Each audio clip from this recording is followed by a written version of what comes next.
How's it going, guys? So the last topic that we're going to cover is the average value of a function. Now, it is easy to calculate the average of finite numbers, right? So if I ask you to calculate uh, your average exam score, you would just simply go ahead and add up your exam scores and divide it by the number of exams that we've taken, right? So yeah, pretty easy, right? Y average with a finite set of points, not bad. But what if I ask you guys to find the average value of a function? Now that changes things a little bit because we'll remember a function, it's essentially made up of an infinite amount of points, right? So what do we do? Well, let's begin here by computing the average value for a function on the interval a to b, but let's start by dividing the interval a to b into n equal subintervals, and each with a length delta x equals to b minus a over n, just like we were doing with our rectangles in the Riemann sums. Then we choose the points x1 all the way to xn in successive subintervals and calculate the average of the numbers f of x1 all the way to f of xn. So it's going to be looking something like this. Now this is again with a finite number of n. So if we know that delta x is b minus a over n, well, we can go ahead and rewrite this expression here in the following way. Well, replacing, essentially just cross multiplying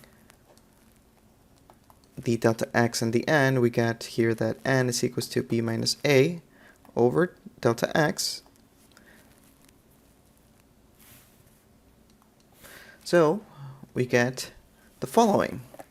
Now notice that over here, if we have a complex fraction, it's no problem. We can just go ahead and multiply by the delta x, and we get this now. But notice if we're adding a bunch of function values, can we just go ahead and rewrite it as a sum? We sure can.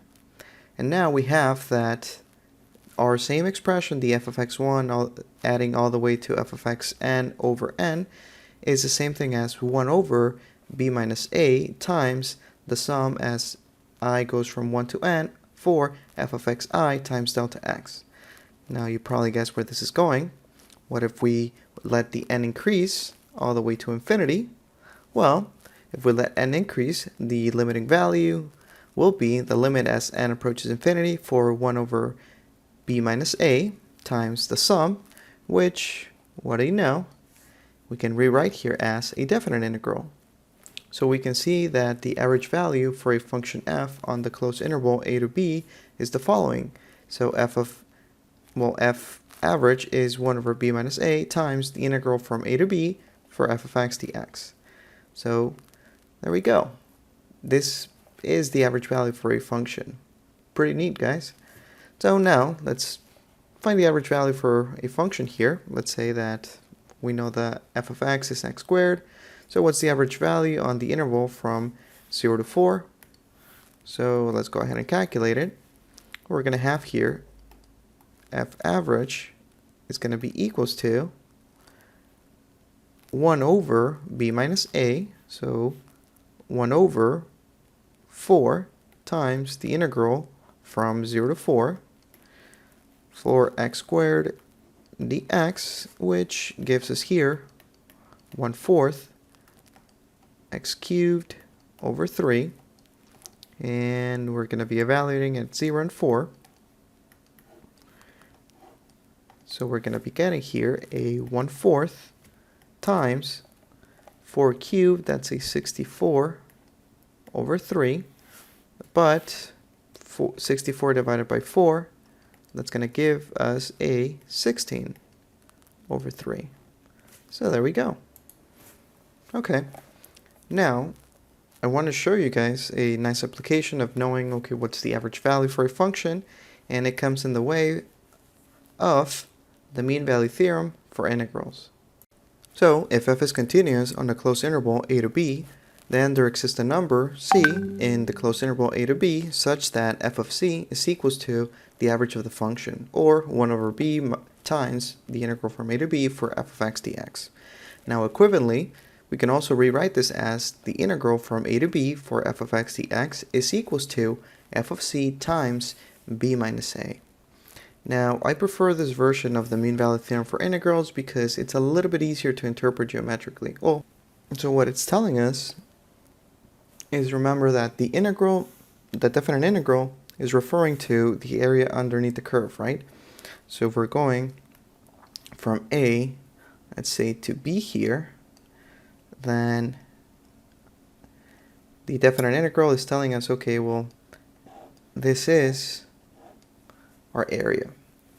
Now, the mean value theorem is telling us that, hey, well, in this closed interval, A to B, there is going to be a point, C, it's probably somewhere around here, that at this point C, notice, okay, what is f of C times B minus A? Well, this is the height times the width, right? So it's telling us that there is going to be a rectangle with height f of C and base B minus A that has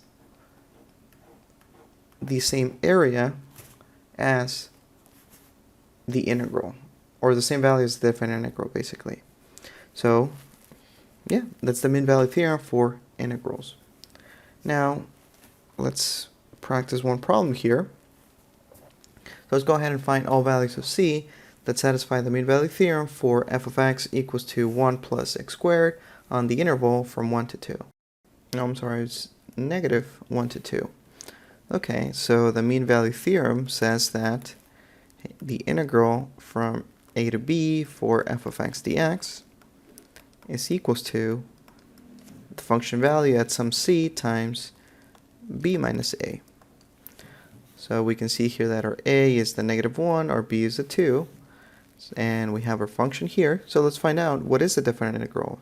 So the definite integral from 1 to 2 for 1 plus x squared dx is equals to x plus x cubed over 3, evaluated at negative 1 and 2.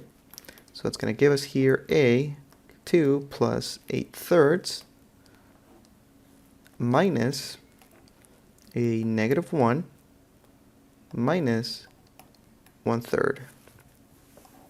So that's going to be here a 2 plus 1 and an 8/3 plus 1/3. So we can see that that's going to be a 3 plus 9/3, which gives us here a 6. Okay. So if the definite integral is equals to 6, then we have 6 is equals to the function value at c. So that's going to be 1 plus c times b minus a. So what's b minus a? 2 minus a negative 1. Oops, I forgot a 1 plus c squared, right? So we get here 6 is equals to 1 plus c squared times 3, divided by 3, divided by 3, and we get that 1 plus c squared is equals to 2. So we can see here that c squared is equals to 1, thus c is equals to plus or minus 1. And there we go. We found the values of c that satisfy the mean value theorem. Excellent. So this is it, guys. Again, it was going to be a really short video because it's not a lot to talk about. I did consider putting it into another video, but I wanted you guys to easily reference which video we were talking about the average value for a function as well as the mean value theorem. Alright, so this is it, guys. Have a good one.